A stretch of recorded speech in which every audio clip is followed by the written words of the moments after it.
गुरुजी प्रणाम। आशीर्वाद। गुरुजी, आज मैं थोड़ा और ज्ञान लेना चाहता हूँ। हाँ बेटे, जैसे वैसे इसीलिए हैं। जैसे कि आपने पहले घर से, चंद्रमा के पहले घर से और 9वें ग्रह तक आपने अपने विचार दिए हैं मुझे, वैसे ही 10वें घर के बारे में भी थोड़ा सा ज्ञान दें। हाँ बच्चे, क्यों नहीं। मैं तो पहले भी कहता हूँ और अभी भी कह रहा हूँ कि ज्ञान तो बांटने से बढ़ता है, ठीक है। और ये कोई छुपाने वाली चीज़ नहीं है। अगर ये बातें छुपाई जाती तो आज हम लोग इतनी चीज़ों के बारे में हम जान ही ना पाते।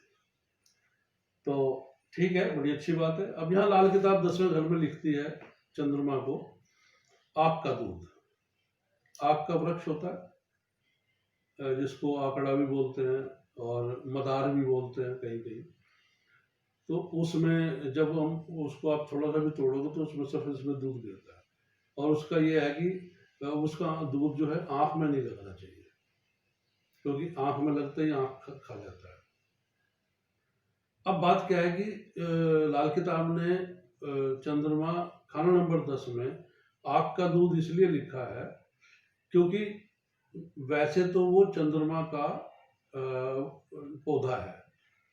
जैसे हम सारी वनस्पति को हमने किसी न किसी ग्रह से जोड़ा हुआ है, तो वो चंद्रमा से जुड़ा हुआ है आग का वृक्ष, और उसमें दूध होता है चूंकि। लेकिन चंद्रमा चूंकि खाना नंबर 10 में बैठा है, और खाना नंबर 10 जो है वो शनि का घर है। खाना नंबर 10 शनि का घर है और पक्का घर है, मकर राशि। तो ऐसे में चंद्रमा जब वहां बैठ जाएंगे 10वें घर में, तो फिर ज्योतिष के अनुसार विष योग बनता है, यानी दूध जो है विषैला हो जाता है। तो क्या है कि अब वो है कि जहरीला जो है वो चंद्रमा जो है वो दूसरों के लिए है, अपने लिए नहीं है। वो उस जातक के जिसका खाना नंबर 10 में चंद्रमा बैठा हुआ है उसके लिए नहीं है वो, समझे। और दूसरा चीज, कैसे दूसरे के लिए कैसे है। अगर चंद्रमा खाना नंबर 10 वाला व्यक्ति किसी बीमार व्यक्ति को दिन ढलने के बाद पीने का पानी या पीने के लिए कोई जूस या दूध के साथ वो दवाइयां दे दे या लिक्विड मेडिसिन उसको देनी हो, तो वो व्यक्ति सारी जिंदगी बीमार ही रहेगा, ठीक ही नहीं हो पाएगा, क्योंकि उसमें शनि का जहरीला असर मिल जाएगा लिक्विड चीज में। तो चंद्रमा 10वें वाले व्यक्ति को कभी भी किसी को भी दिन ढलने के बाद ना पानी देना चाहिए, ना दूध देना चाहिए, ना लिक्विड मेडिसिन देनी चाहिए। बीमार की चिकित्सा तो उसको करनी ही नहीं चाहिए, वो तो ठीक ही नहीं होगा। या उसको दवाइयां जैसे देते हैं तो वो जो है उसको नुकसान देगी।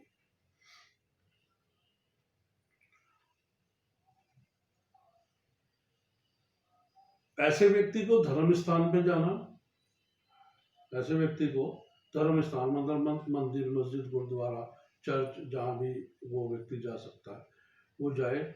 और गुरु के पास जाना, अपना जो उसका उनके जो गुरु हैं उनके पास जाना, उनकी सेवा करना। ये बड़े अंदर की बात बता रहा हूँ आपसे, 36 साल के एक्सपीरियंस के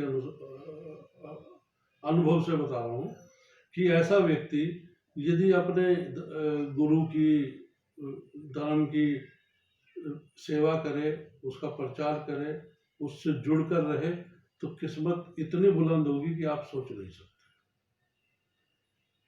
और धीरे धीरे धीरे धीरे बढ़िया रिजल्ट आना शुरू हो जाता है। और मैंने देखा कई कि जो इस घर का जो जातक है वो अगर डॉक्टर बन जाता है, एमबीबीएस वगैरह कर लेता है वो, तो उसके साथ एक ट्रेजेडी जुड़ जाती है कि वो पोस्टमार्टम का ही डॉक्टर बन के रह जाता है। पोस्टमार्टम हाउस तक ही रह जाता है वो सिर्फ, समझे जी। तो ऐसा व्यक्ति अगर आंखों से बातें करे, ठीक है, आंखों से बातें करना मतलब कि चंचलता, किसी को मना करना तो, किसी को बुलाना तो इस तरीके से बुलाना, तो वो आंखों से अगर बातें करे और औरतों के पीछे घूमना, यूं ही आवारों की तरह अगर घूमे तो उसका शरीर और पैसा दोनों ही नुकसान होंगे, दोनों ही नुकसान होगा और बहुत नुकसान होगा, और हो सकता है कि पढ़ाई में रुकावट आ जाए। लेकिन शिक्षा पूरी होगी, ये भी है कि शिक्षा पूरी होगी। और ऐसा व्यक्ति यदि यूनानी या आयुर्वेद हकीम या वैद्य बन जाए, ठीक है, तो उसकी ख्याति बड़ी दूर दूर तक फैलती है, बहुत दूर दूर तक फैलती है। मैंने 3-4 वैद्य देखे, बल्कि हमारे यहाँ पर भी एक वैद्य जी हैं, ठीक है, और उनकी उम्र लगभग इस समय 113 वर्ष की है, और उनकी मुझे इत्तेफाक कुंडली देखने का मौका मिला, तो उसमें वो चंद्रमा खाना नंबर 10 में ही था। और वो देखो इतने पॉपुलर हैं कि आप सोच नहीं सकते, और इतनी लंबी उम्र हो गई। तो उनकी ख्याति दूर दूर तक फैलती है, और जो उनका अपना आंखें जो होती है ना बेटे, आंखों की अगर वो दवाई मुफ्त बांटे तो बड़ा अच्छा रिजल्ट आता है, बहुत अच्छा रिजल्ट आता है।